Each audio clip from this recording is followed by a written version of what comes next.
ஆம்பூர் அருகே மேம்பாலத்தின் மீது இருந்த தடுப்பு சுவரின் மீது மோதி அரசு பேருந்து விபத்துக்கு உள்ளானதில் 5 பேர் காயம்.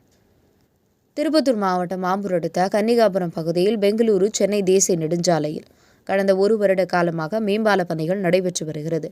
இந்நிலையில் பணிகள் முழுமையாக முடிவுறாத நிலையில் நெடுஞ்சாலைத்துறையினர் மேம்பாலத்தின் மீது போக்குவரத்து செயல்பாட்டுக்கு கொண்டு வந்ததாலே மேம்பாலத்தின் மீது இருந்த தடுப்பு சுவரின் மீது திருப்பத்தூரில் இருந்து வேலூர் நோக்கி 40க்கும் மேற்பட்ட பயணிகளை ஏற்றி சென்ற அரசு பேருந்து மோதி விபத்துக்கு உள்ளானது. பேருந்தில் பயணம் செய்த வாணியம்பாடி பகுதியைச் சேர்ந்த ஆஞ்சி, விக்னேஷ், மேட்டுப்பாளையம் பகுதியைச் சேர்ந்த மாலா, கார்வனன் உள்ளிட்ட 5 பேர் காயமடைந்தனர். இதில் 30க்கும் மேற்பட்ட பயணிகள் அதிர்ஷ்டவசமாக உயிர் தப்பினர். இதுகுறித்து தகவல் அறிந்த ஆம்பூர் நகர போலீசார் காயமடைந்தவர்களை மீட்டு ஆம்பூர் அரசு மருத்துவமனைக்கு அனுப்பி வைக்கப்பட்டு சம்பவம் குறித்து வழக்கு பதிவு செய்து விசாரணை மேற்கொண்டு வருகின்றனர்.